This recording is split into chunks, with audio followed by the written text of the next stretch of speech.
ഇത് സമസ്തയുടെ മഹാസമ്മേളനത്തിൽ പങ്കെടുക്കാൻ കഴിഞ്ഞ നിങ്ങൾ ഭാഗ്യവാന്മാരാണ്. ഇത്രയും ചെറുപ്പത്തിൽ നാളെ നിങ്ങൾ ഓർക്കും, സമസ്തയുടെ 100ാം വാർഷികത്തിൽ ഞാനും പോയിരുന്നു എന്ന് നാളെ പറയുന്ന ആളുകളായിട്ട് നിങ്ങൾ മാറും. അതിത്ര ചെറുപ്പത്തിൽ. അപ്പോൾ ഈ സദസ്സ് നിങ്ങൾ ശരിക്കും ഉപയോഗപ്പെടുത്തണം. അള്ളാഹു നിങ്ങളെ അനുഗ്രഹിക്കുമാറാകട്ടെ. പുണ്യ റസൂലിൻ്റെ സല്ലല്ലാഹു അലൈഹി വസല്ലമയുടെ വിഖ്യാതമായ ഒരു ഹദീസുണ്ട്, തിരുവചനമുണ്ട്. മുതിർന്നവരെ ബഹുമാനിക്കാത്തവരും ഇളയവരോട് കരുണ കാണിക്കാത്തവരും നമ്മിൽപ്പെട്ടവരല്ല. ഇത് രണ്ടുണ്ടെങ്കിൽ സമൂഹം നേരെ പോവും. മുതിർന്നവരെന്ന് കരുതി മാനിക്കണം, ഇളയവരെന്ന് കരുതി സ്നേഹിക്കണം, വാത്സല്യം, കരുണ കാണിക്കണം. ഇത് രണ്ടും കുറഞ്ഞു പോണ ഒരു കാലമാണിന്ന്. മുതിർന്നവരോടുള്ള ബഹുമാനം ഇല്ലാതായിക്കൊണ്ടിരിക്കുന്നു. കുട്ടികളോടുള്ള കരുണ, അത് കരുണ തന്നെ വേണം. വാത്സല്യം, എല്ലാവരും പറയാം അത് ധാരാളമില്ലേ എന്ന്. വെറുതെ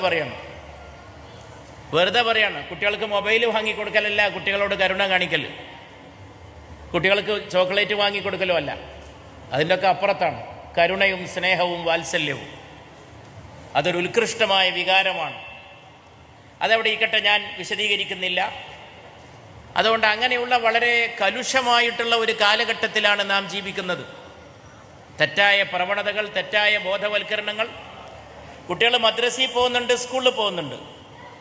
നമ്മുടെ വിചാരം കുട്ടികൾ ഇങ്ങനെ വിദ്യാഭ്യാസം നേടുന്നു എന്നാണ്. ആ വിദ്യാഭ്യാസം ഉണ്ട്, ശരി തന്നെയാണ്. വേറൊരു വിദ്യാഭ്യാസമാണ് അവരെ കൂടുതൽ സ്വാധീനിക്കുന്നത്. അത് നമ്മൾ കാണാതെ പോകരുത്.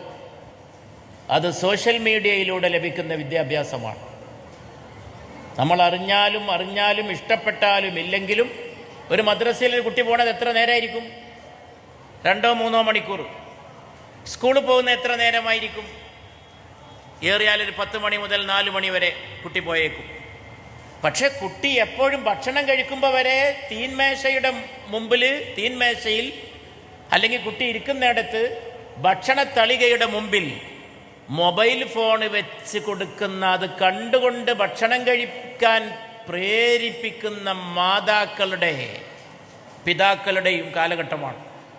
ഞാൻ എത്രയോ സ്ഥലത്ത് പറഞ്ഞിട്ടുണ്ട്, ഒരിക്കലും ചെയ്യാൻ പാടില്ലാത്ത കാര്യമാണതെന്ന്. ഭക്ഷണത്തെ വരെ ബാധിക്കും. അത് മനഃശാസ്ത്രപരമായിട്ട് പോലും തെറ്റാണ്. കാരണം ഭക്ഷണം കഴിക്കുമ്പോൾ ഭക്ഷണം കഴിക്കുക എന്നുള്ള ഒറ്റ സംഗതിയിലായിരിക്കണം മനുഷ്യൻ ഏർപ്പെടേണ്ടത്. മൊബൈൽ കാണുമ്പോൾ ചിലത് പേടിപ്പെടുത്തുന്നുണ്ടാവും, ചിലത് ഇഷ്ടപ്പെടുന്നുണ്ടാവും, ചിലത് ഇഷ്ടപ്പെടാത്തുണ്ടാവും, സങ്കടം വരുത്തുന്നുണ്ടാവും, പേടി വരുത്തുന്നുണ്ടാവും. ഇതൊക്കെ മനുഷ്യൻ്റെ ശരീരത്തിൽ സ്വാധീനം ചെലുത്തും. മൊബൈൽ എന്ന് പറഞ്ഞാൽ ചെറിയൊരു സംഗതിയല്ല. അതുകൊണ്ട് മൊബൈലിലൂടെയും സോഷ്യൽ മീഡിയയിലൂടെയും ലഭിക്കുന്ന വിദ്യാഭ്യാസം, ആ വിദ്യാഭ്യാസത്തെ അവഗണിച്ചുകൊണ്ട് മറ്റുള്ള വിദ്യാഭ്യാസത്തെ പറ്റി പറയുന്നത് നമ്മൾ കണ്ണടച്ച് ഇരുട്ടാക്കലാണ്. കുട്ടി മദ്രസയിൽ പോകുന്നുണ്ട്, കുട്ടി സ്കൂളിൽ പോകുന്നുണ്ടെന്ന് പറഞ്ഞതുകൊണ്ടായില്ല. കുട്ടികൾ വളരുന്ന സാഹചര്യം ഏതാണ്, അവരെപ്പോഴും കണ്ടുകൊണ്ടിരിക്കുന്നത് എന്താണ്? ഞാനതിൻ്റെ ഉദാഹരണമൊന്നും പറയുന്നില്ല. സോഷ്യൽ മീഡിയയിൽ ആഭാസകരമായി ബഹളമുണ്ടാക്കുന്ന ചില വ്യക്തികൾ അടുത്ത കാലത്ത് ചിലയിടത്ത് പ്രത്യക്ഷപ്പെട്ടപ്പോൾ അവരെ കാണാൻ തടിച്ചുകൂടിയത് ലക്ഷോപലക്ഷം കുട്ടികളാണ്.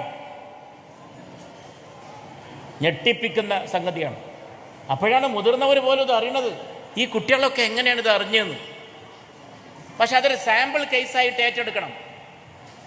സോഷ്യൽ മീഡിയയിൽ അസഭ്യം പറയുന്ന, സഭയിൽ പറയാൻ കൊള്ളാത്ത വാക്കുകൾ പറയുന്ന, മുതിർന്നവർക്കെന്നല്ല സമൂഹത്തിന്, കുട്ടികൾക്ക് അപമാനം വരുത്തി വെക്കുന്ന രീതിയിൽ സമൂഹത്തിൽ ഇടപെടുന്ന ചില വ്യക്തികൾ, അവരാരാകട്ടെ, പ്രായമുള്ളവരാകട്ടെ പ്രായം കുറഞ്ഞവരാകട്ടെ, അവര് എവിടെയെങ്കിലും ഒരു അങ്ങാടിയിലോ മറ്റോ പ്രത്യക്ഷപ്പെടുന്നു എന്ന് കേൾക്കുമ്പോൾ ഉറുമ്പരിച്ച പോലെ 10,000-കണക്കിന് കുട്ടികൾ നമ്മുടെയൊക്കെ പ്രദേശങ്ങളിൽ തമ്പടിച്ചു കൂട്ടം കൂടി എന്ന് പറയുന്നത് ഞാൻ ഈ പറയുന്ന വിദ്യാഭ്യാസത്തിൻ്റെ തെളിവാണ്. അത് നമ്മൾ പുറത്തേക്ക് കാണാത്തൊരു വിദ്യാഭ്യാസമാണ്. നമ്മളറിയുന്നില്ല കുട്ടികൾ ഇതിൻ്റെ സ്വാധീനത്തിൽപ്പെടുന്നത്. ഇവരെ നമുക്ക് തന്നെ അറിഞ്ഞൂടാ, ഈ വരുന്ന ആളുകളെ നമുക്കറിഞ്ഞൂടാ. ഇവർക്ക് എങ്ങനെയാണ് ഈ കുട്ടികളിൽ ഇത്ര വലിയ സ്വാധീനം ഉണ്ടാക്കിയെന്ന് അറിഞ്ഞൂടാ. ബാക്കിയുള്ള കാര്യങ്ങളിലേക്കൊന്നും ഞാൻ കടക്കുന്നില്ല. അതുകൊണ്ട് അധാർമികത വഴി ഉണ്ടാക്കാൻ പോകുന്ന അരാജകത്വത്തെ കണ്ടറിയണം. അതിനെതിരെ എല്ലാ ജനവിഭാഗങ്ങളും ബോധവാന്മാരാകണം എന്ന് മാത്രമാണ് എനിക്ക് ഈ സമ്മേളനത്തിൽ പറയാനുള്ളത്.